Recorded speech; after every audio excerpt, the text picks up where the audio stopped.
All right, let's talk Cincinnati Bengals here for a little bit. Look, as we get closer and closer to training camp, the preseason, and finally the regular season, we're starting to see what the landscape of the NFL is going to look like. And there's been some breaking news over the past 24, 48 hours or so that definitely impacts the Cincinnati Bengals, I think, in a really good way. It points to the Bengals being a serious threat this year in the AFC. We'll get to this news in just 1 second. But first, I'm Nick. That is Andrew, and this is Saturday Morning Inspection.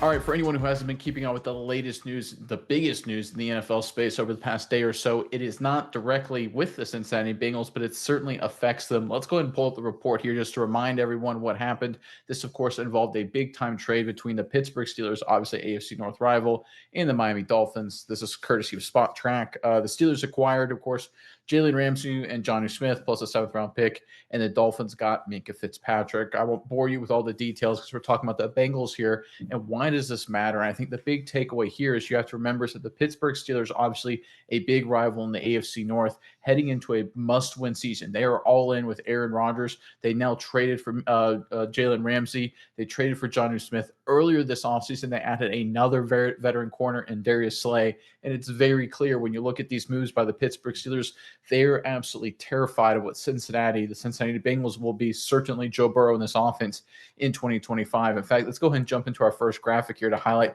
exactly how good the Bengals really are. People sleep on Joe Burrow, as crazy as that sounds. He's absolutely bonkers statistically. So if you look at PFF, teams that had passing seasons over 90.0 since 2021, Joe Burrow, Jamar Chase, their first year together. The Cincinnati Bengals have had 3 of those seasons. I'll let you guess what one season they didn't get that number. I'll give you a hint. It's the year Burrow got hurt. And the rest of the NFL combined, all 31 other teams combined over that same time frame, only 4 passing seasons over 90. That speaks to how good Joe Burrow, Jamar Chase, Higgins, this passing offense is. Like, it's otherworldly stuff.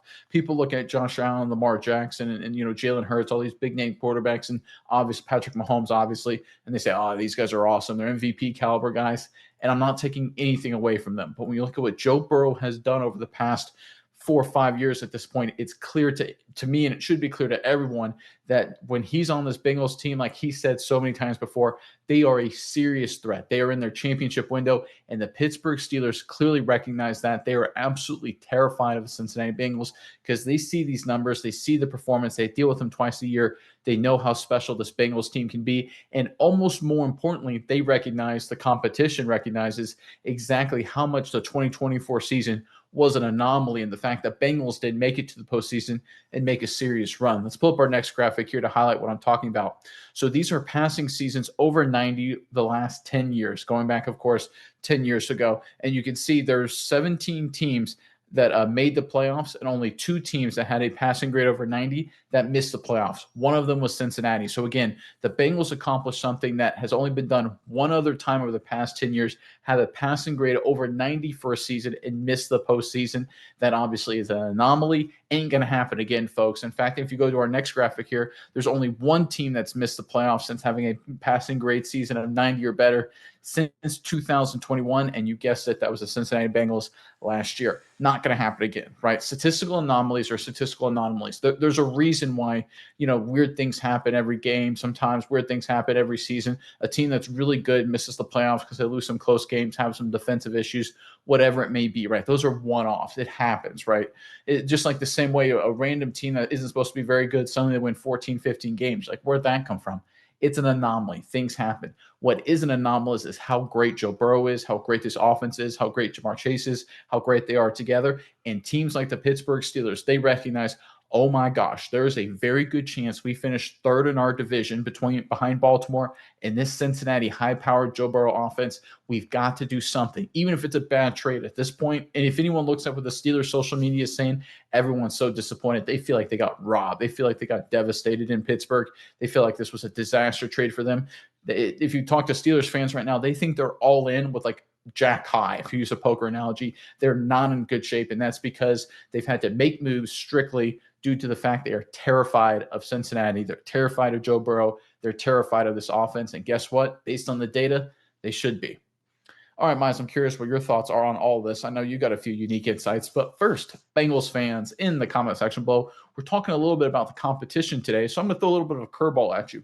What's one non-Bengals player in the NFL right now that you're obviously not a fan of? He doesn't play for Cincinnati, but you respect, right? You're like, I don't like him. Maybe he plays for the Steelers, Ravens, or Browns, but I respect the heck out of him. He's a great player, plays the game the right way. Give us a non-Cincinnati Bengal that you respect and admire, and even though, of course, you root against him when he plays your team, give us that guy in the comment section below. And while you're down there, make sure you check out and sign up for our free weekly newsletter. It's via the Substack platform.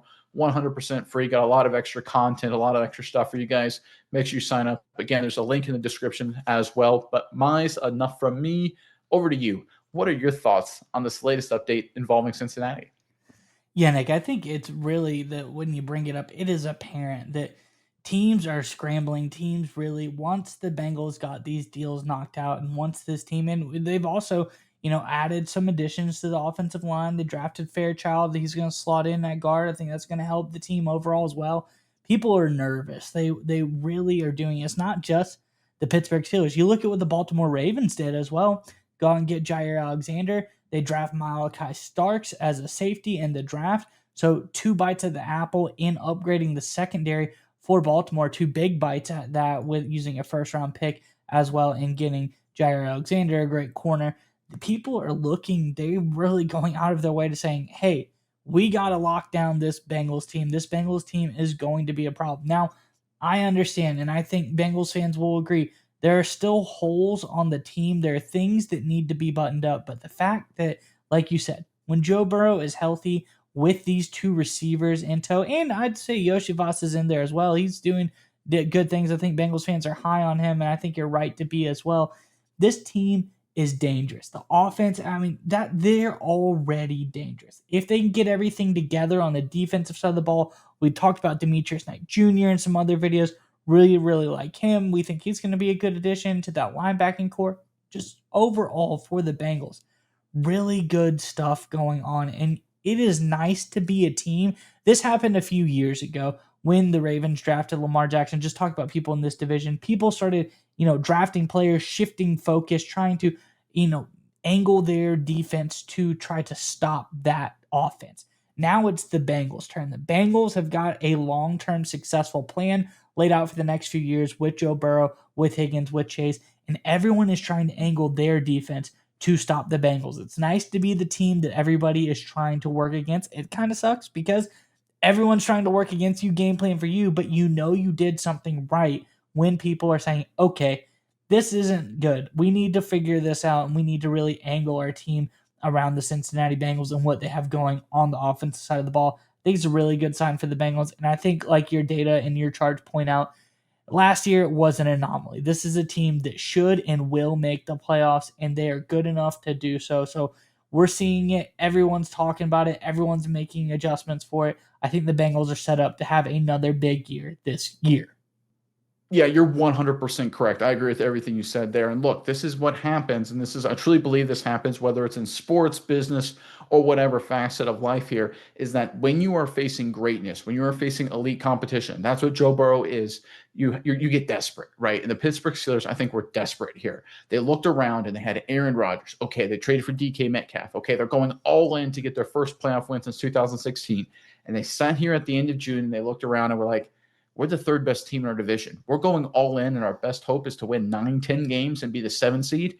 And they got desperate, right? I think that's what this move does. And by the way, this is a great sign for the Cincinnati Bengals. This is how you know you're going to be a serious contender, when you force your competition, when you force people around you to get desperate. This is what the Patriots forced in their division for so many years. The Buffalo Bills a number of years ago, going against that Belichick, Brady, Patriot teams, they were desperate to beat them. So what did they do? They hired Rex Ryan, formerly the New York Jets head coach that had worn out his welcome in the NFL. They said, hey, man, we want you to be our new head coach. He goes to Buffalo, total disaster, right? It gets desperate. Teams get desperate when you're facing greatness. That's how you know you're special. And that's why I think this Bengals team, and look, as crazy as it was last year and disappointing as it was, was. If you look at how a lot of those games went, we're talking a bad call that ends up giving the Kansas City Chiefs a win. We're talking 2 scary close losses against the Ravens. We talked just a heartbreaker against the Chargers. You could go down the list here. They're really just a couple favorable whistles away from winning a couple extra games. They get into the postseason, and then who knows what happens. And this Bengals team, I honestly feel, is a lot better than they were last year. They were this close last year with the disastrous defense. This next year, regardless of what happens with Stewart and Hendrickson, I think they're going to be better defensively. They've gotten a lot of great players. I love the defensive coordinator, what they're doing there. Offensive line, you look at, of course, Fairchild, Rivers, the guys we've talked about before as well. Really good pieces across the board. I think they're going to be better up front. I think Joe Burrow, and this is the main takeaway here, when you have this kind of greatness and this kind of special, and you pair it with guys like Higgins and Jamar Chase, you force your competition around you into mistakes. It's the famous Tiger Woods effect. When Tiger was at the peak of his powers playing professional golf, is that because he was so good and so great and was just such an unbelievable golfer, it forced the other golfers to get out of their element, to get desperate, to extend over their skis, and then they would fall apart in collapse. And Tiger would go on to win the tournament, win the major, do his fist bump, all that kind of stuff. That's where Joe Burrow and the Bengals are right now. And you've seen it with the Pittsburgh Steelers. You see it with the Baltimore Ravens, like you brought up. This Bengals team, a lot of people look at the AFC and they say, well, it's the Chiefs, it's the Bills, it's the Ravens. Maybe it's the Steelers. What's going on with the Texans?